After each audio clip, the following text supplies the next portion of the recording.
Olha, cuidar dos nossos olhos é importante. Por isso, qualquer mudança na visão, a gente geralmente corre para o oftalmologista. Mas e os animais? Será que eles sofrem com isso também? Para falar sobre esse assunto, a gente recebe aqui no estúdio a veterinária oftalmologista Samantha Crosio Padeiro. Doutora, tudo bem? Olá, tudo Bom dia. Bom dia. Doutora, primeiro de tudo, os animais têm as mesmas doenças que a gente ou não?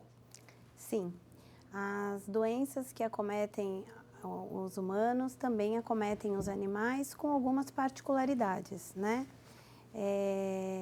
Existe o glaucoma nos animais e também tem nas pessoas. As cataratas também são doenças que acometem o ser humano e também acometem os animais.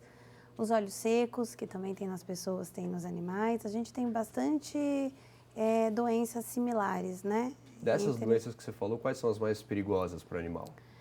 A gente classifica as doenças mais perigosas, aquelas que têm chance do animal ter perda da visão, né? Ter perda até em relação ao globo ocular, né? E as doenças que causam desconforto, que causam dor. Então, são as doenças perigosas. O glaucoma, né? O glaucoma eu acho que é uma das doenças oftalmológicas na área da veterinária mais grave, né? Porque o animal é uma doença silenciosa, né?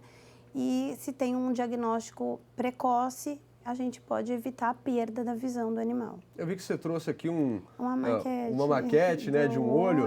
Dá para isso. mostrar para a gente onde que acontece cada doença? Sim, dá. Aponta para a gente, então. Então, assim, o glaucoma é um aumento da pressão intraocular, né? Você pode ter até uma distensão desse olho, né? O proprietário relata para a gente que parece que o olho está meio saltado, está mais para fora, mais proeminente para fora. Então, o globo dá uma aumentada.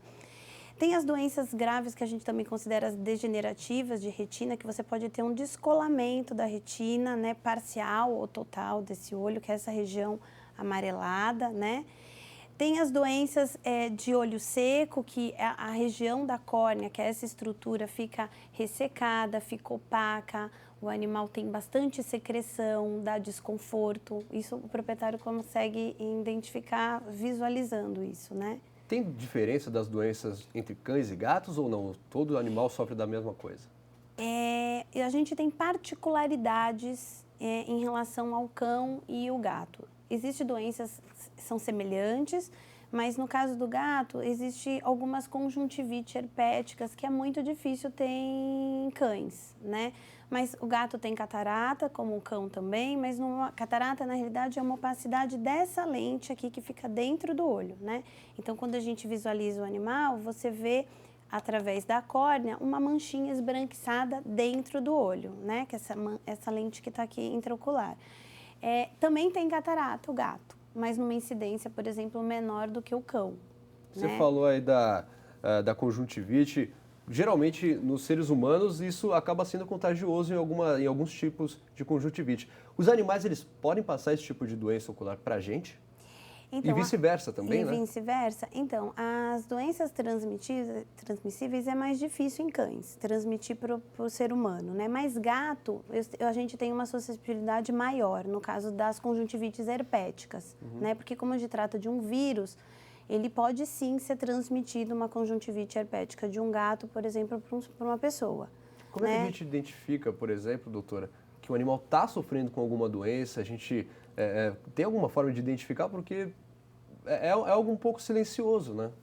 Então, as doenças oftalmológicas, tem algumas silenciosas, como o glaucoma, né? Então, o animal vai perdendo a visão gradativa, mas a pessoa não consegue observar, a não ser com um exame específico ou a partir do momento que o animal perde a visão. Mas existe sinais de outras doenças que é fácil a pessoa, o proprietário, identificar no seu pet. Então, um olho vermelho, um lacrimejamento, uma secreção a mais que a pessoa limpa num período e ao longo do dia se forma, olho vermelho, né? Coceira, às vezes o animal demonstra para o proprietário coceira nas vistas, não no corpo, né? Esfrega a cabeça em algum lugar, caminha, Acho sofá. que é carinho, mas não, ele está esfregando o olho, é uma né? coceira um pouco mais exagerada, né? Você vê que o animal, a pessoa relata que observa, que não sabe o que está acontecendo, mas observa que o animal demonstra um certo desconforto. Doutora, né? na hora do banho, né? Muitas pessoas dão banho nos cachorros, nos gatos, enfim, com alguns produtos que muitas vezes não são até os indicados, né? A hora do banho é importante tomar cuidado para não acabar machucando os olhos desses animais? Esse ponto que você levantou, eu acho que é uma questão bem interessante para a gente discutir. Porque as pessoas às vezes vão no consultório questionando assim, tomou banho e depois do banho ficou com o olho machucado. Ficou com o olho muito vermelho, por exemplo. Ou depois do banho fica com o olho muito vermelho, ou depois do banho ficou com o olho fechado. E aí o vilão fica o banho e tosa. E não é assim. Todos os animais precisam de banhos, né?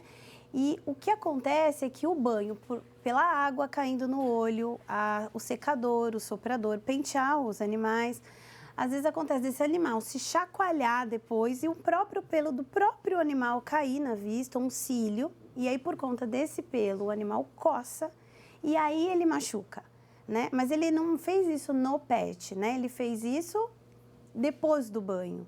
Então, os cuidados do banho, eu acho que tem que ter um shampoo neutro, né, na parte da cabeça, usar algum lubrificante, né, para proteger a parte do secador e o soprador e avaliar, lavar, de repente, esses olhos logo depois do banho, porque às vezes pode ser um pelo que caia do próprio animal. Né? Eu acho que esses cuidados são importantes, né, no banho. Olhar o animal depois e lavar as vistas desse animal logo depois do banho. Doutora, a consulta é muito importante, né? O médico acompanhar é muito importante. A gente trouxe até aqui um paciente para a gente fazer uma demonstração, né? Vamos ali na mesa? Vamos. O material já está posicionado aqui. Vamos lá, o Lipe está aqui com a dona Rosângela, tudo bem? Bom, doutora, vamos lá. Como é que funciona a consulta aí para um animal na questão oftalmológica? Eu trouxe alguns equipamentos, né, para só a pessoa ter uma ideia de como que funciona uma consulta oftalmológica. Eu vou pingar um colírio anestésico, né, e vou fazer só para a pessoa ver como é simples um diagnóstico de pressão intraocular, que geralmente só os especialistas têm esse equipamento, né? Uhum. Eu anestesiei. E eu coloco a ponteira e imediatamente eu já tenho a pressão intraocular estabelecida, né? E isso já me faz um diagnóstico de se o animal tem ou não uma pressão alta, que seria um glaucoma, ou uma pressão baixa. Rapidinho assim, não machuca o animal. Bem rapidinho, você viu que ele ficou bem confortável, né? O Lipe estava super agitado lá fora, né? Agora ele está tranquilo aqui no colo da Rosângela. Esse equipamento é uma lâmpada de fenda que avalia a curvatura de córnea. Olha, é bem tranquilinho também de fazer, né, Lipe? Tá? Tudo é muito indolor, não tem dor. Você vê que o animal fica na posição com o proprietário, né? Legal. E esse equipamento a gente avalia, tem que dilatar, né? A gente não vai ter esse tempo aqui, mas avalia para a gente avaliar fundo de olho, né? Então, se tem um descolamento de retina, se tem alguma alteração em fundo de olho, como doenças degenerativas, mas é só para a pessoa avaliar como que é tranquilo para o animal o exame oftalmológico. Então, com esse equipamento, a gente consegue mensurar toda a parte de fundo de olho, né? É muito tranquilo. Muito legal. Né? O Lipe, pelo jeito, está muito bem, né? Ele acostumou. O Lipe já é um paciente nosso de 8 anos, ele faz controles anuais. Então, você vê que ele já está bem acostumado aos exames oftalmológicos, né? Deixa eu te fazer uma pergunta sobre problemas com raças de cachorro. O Lipe, ele tem o focinho um pouquinho mais para dentro. Essas raças que têm o focinho mais para dentro podem ser mais suscetíveis a doenças? Esses cães braquicefálicos, que são os focinhos para dentro, eles têm mais predisposições a malformações de pelos, então pelos mal formados, né? Pelos na região das pálpebras, porque às vezes a pessoa relata que está com lacrimejamento e são os pelos mal formados que causam esse desconforto, né?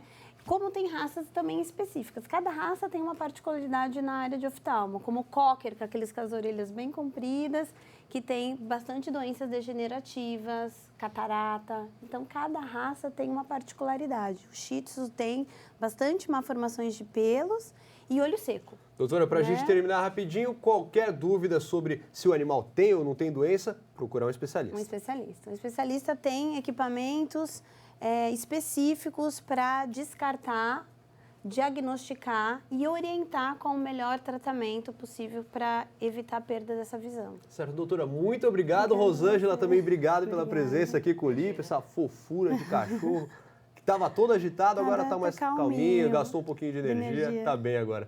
Gente, muito obrigado pela presença aqui, viu? Até logo, obrigada.